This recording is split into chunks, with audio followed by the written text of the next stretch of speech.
baraza gukurikirwa na Maître Sophonie, and they will be followed by Sophonie, nawe afata ishimwe ryuzuye umutima ashaka kudusangiza. who also has a thanksgiving and a testimony to give. Murakoze cyane, Imana ibahe umugisha. Thank you. May the Lord bless you. Good morning.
Thank you for being here with me.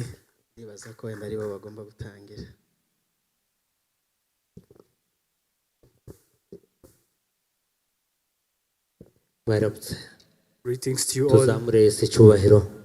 It's glory to God. May the Lord bless you. kubera umwanya mutoya ubu hari reka dusomere no jambo muri Zaburi. I want us to read word in Psalms. Zaburi ya 40 umurongo wa 6. Psalms 40 verse 6.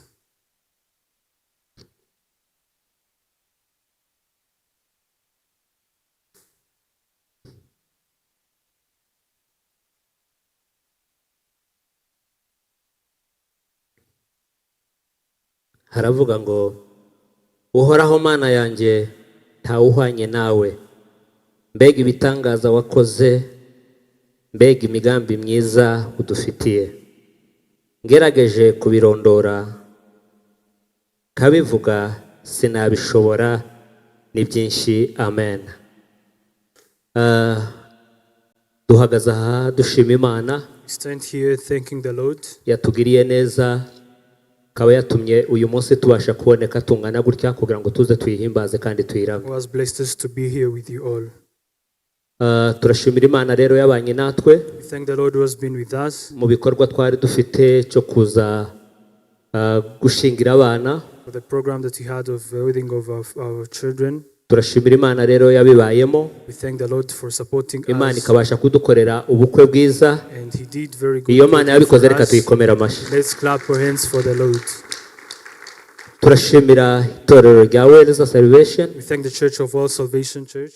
Mwakoze ibintu bikomeye. Was done tremendous work. Nkuko twabivuze mbere tuza kubararika. As we came here to invite you. Mwabaye bugufi bw'abana bacu. You were before. Mubagira inama murabashigikira. You supported them and advised them. Mu buryo bwose. In all ways possible. By'umwihariko wa munsi twarababonye. And we have seen you. Rero mwagize neza, Imana yo mwishuri bahumugisha. So may the Lord bless you for that. Ibyo byose rero murabikesha ubuyobozi bwiza. And that's for the leadership. Reka twongere dushimira abayobozi. Let's clap the hands. Mwagize neza, Imana yo mwishuri bahumugisha. May the Lord bless you. Ahasiga rero turashimira abana bacu. And we thank our children. Batekereje umushinga mwiza wo kubaka. Who had this plan.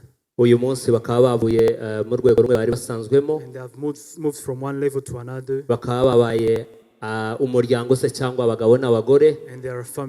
Rero Imana yabanye nabo bategura ubukwe, reka tuyikomera amashyi. Turabakiriye rero mu muryango tuvuga ngo Imana yo mu ijuru ibaduhera umugisha. Murakoze. Hallelujah. Hallelujah. Nanje ka mvuga amagambo nk'abiri. I want to speak a few words. Ndashimira Imana kuko cyane cyane nje kubashimira itorero. Most of that I want to thank the church. Kuko Imana yo twagize umwanya wo gupfukama turayishimira. Because the Lord we have thanked him. Ariko nifuje guhagarara hano ngo nshimire itorero ryacu rya Wells. But I wanted to stand here thanking the church.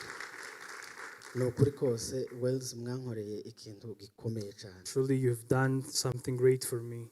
Mwarantwerereye bifatika. You have given your money.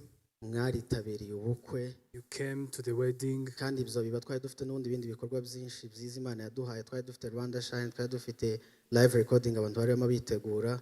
And all of that happened when we had other programs at Rwanda Shine and live recording. Ariko muradushigikira. But you supported us. Imana mu ijuru yumve ko mbashimiye kandi Imana ibaho umugisha. May the Lord bless you so much. Nishimye uburyo mwatwitabye. Narebaga abapasiteri bacu bose mu bukwe, nkareba abantu bose dusengana, kumva umutima waje wuzuye ibineza neza. I was very thankful to see the pastors and everyone that attended.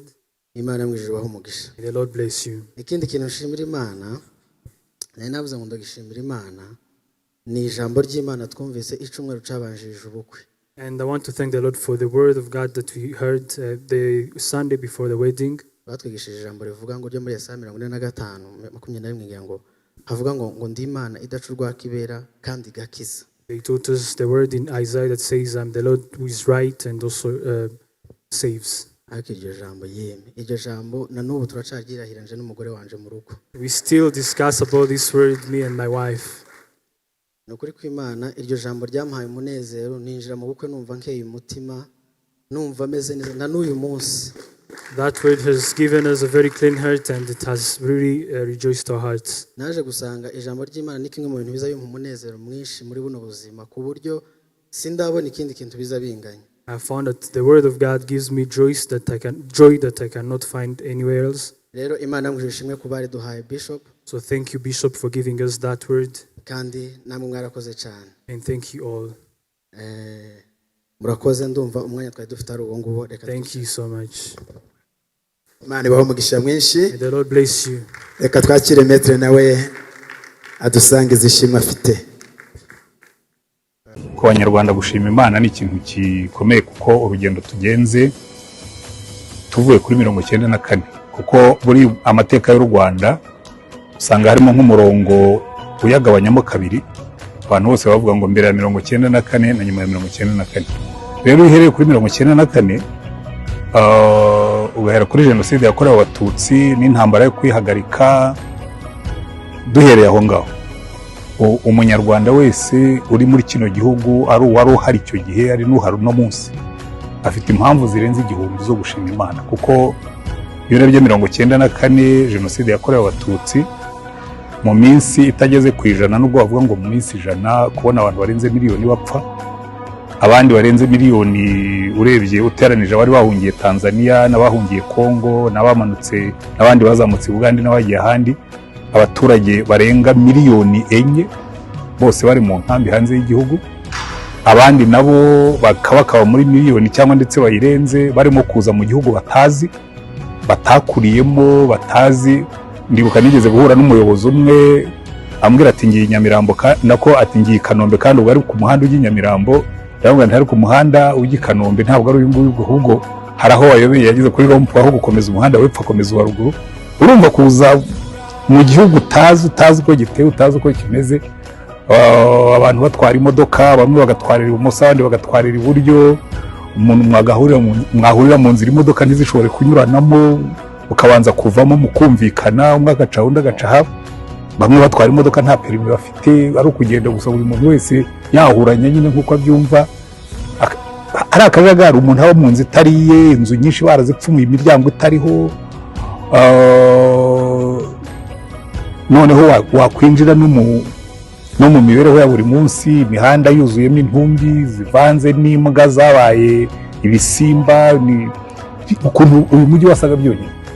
Ubonye usa gutya abantu bose bahurura bakaza kureba ngo umujyi w'isuku uri imbere mu gihugu mu bihugu bya Afurika, wareba umutekano uhari, wareba iterambere ririmo kugenda rizamuka, wareba abaturage bose batuye bafite amashanyarazi nta nyakatsi zikirangwa mu gihugu. Ugiye kurondora ibintu byatuma dushima Imana twavuga tukarambira, dufite impamvu zo gushima Imana.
Uruigitangaza Yesu, uruigitangaza Yesu, abanyeshuri barabihamya bati ikuzonishime n'itunara w'inama.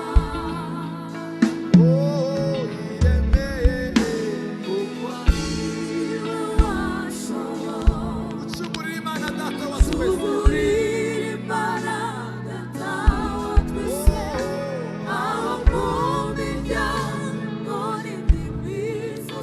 Mana ko turavuga kuri ugitangaza Yesu warakoze. Haleluya.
Bati